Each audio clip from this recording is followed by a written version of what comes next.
This is KVUE News at 5. I'm Terry Gruca.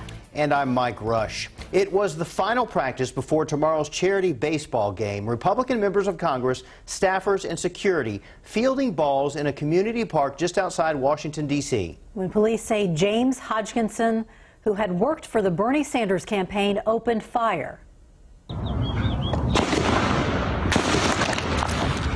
This new video capturing the shooting on camera. You can hear the gunshots. Here's what we know right now. 4 people were shot, including Louisiana Congressman Steve Scalise. 2 others. The gunman, Hodgkinson, was shot and killed by officers. There were also Texas Congress members there when the shooting took place. All are safe. But an aide to Congressman Roger Williams from North Texas was injured.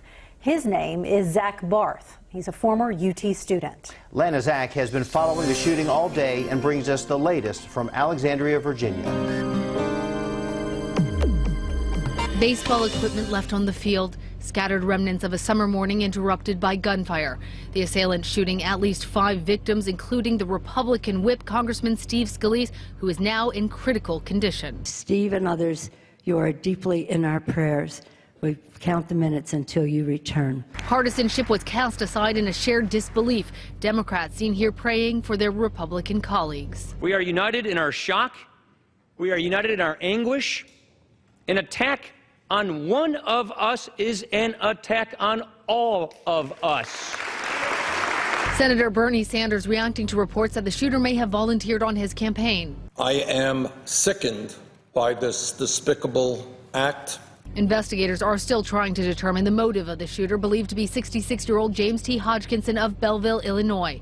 Just before the shooting began, one congressman was approached by a stranger. I did have an interaction with someone in the parking lot who asked me if the team practicing was a Democrat or Republican team. I told him they were Republicans. He said, "Okay, thanks."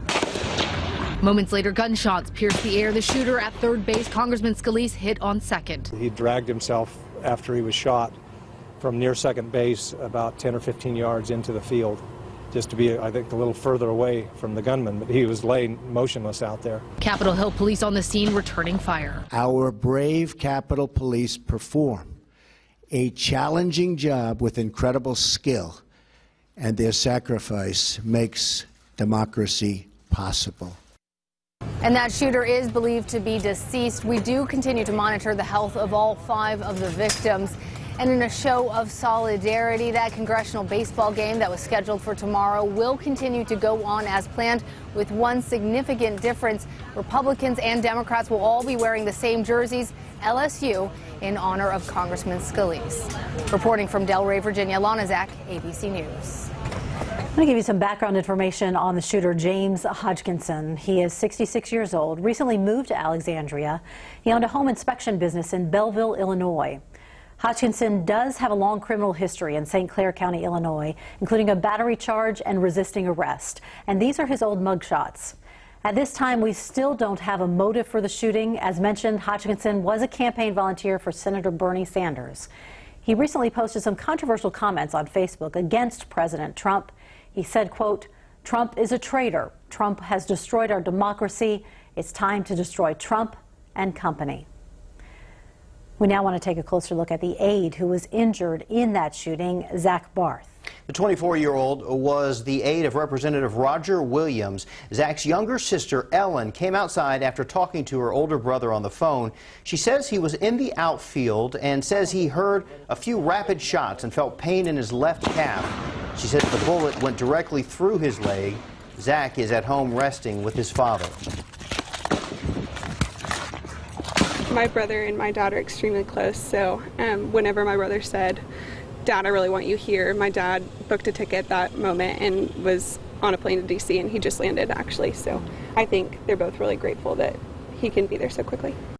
Tom Barth posted a statement on Facebook thanking police and saying, "We are blessed to be a part of a wonderful community both in Houston and D.C."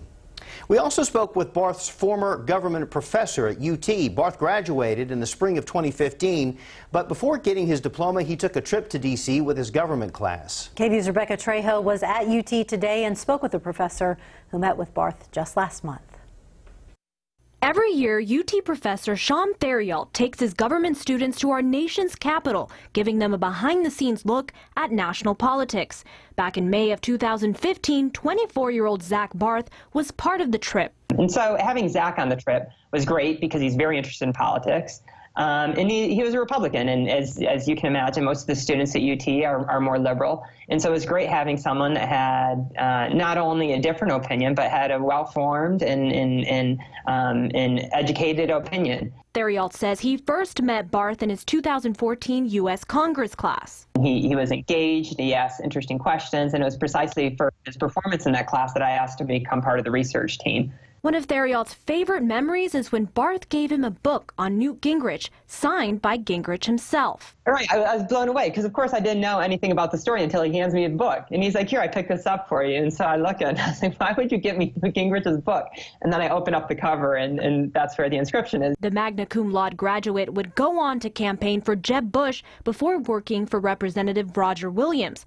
Theriault is now hoping for a speedy recovery. So I hope that he uses this tragedy as a way to double down his interest in politics and helping us move our country along rather than extinguish the passion that he has for it.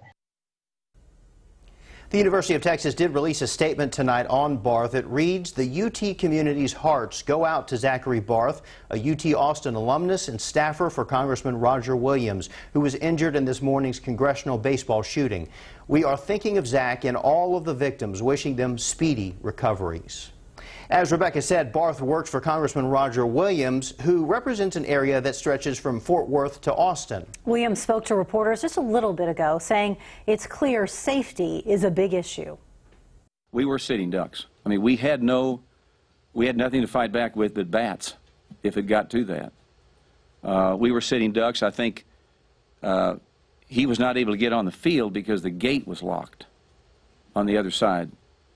If he'd gotten on the field, it could have been a bad situation. Many are wondering about those security aspects. Who needs to be protected and how? KVUE's Christy Millward is here. And Christy, you spoke to security expert Fred Burton with intelligence company Stratfor. Yeah, Mike and Terry, Burton used to investigate these types of crimes while working for the State Department. He says there will no doubt be some changes made after today's shooting.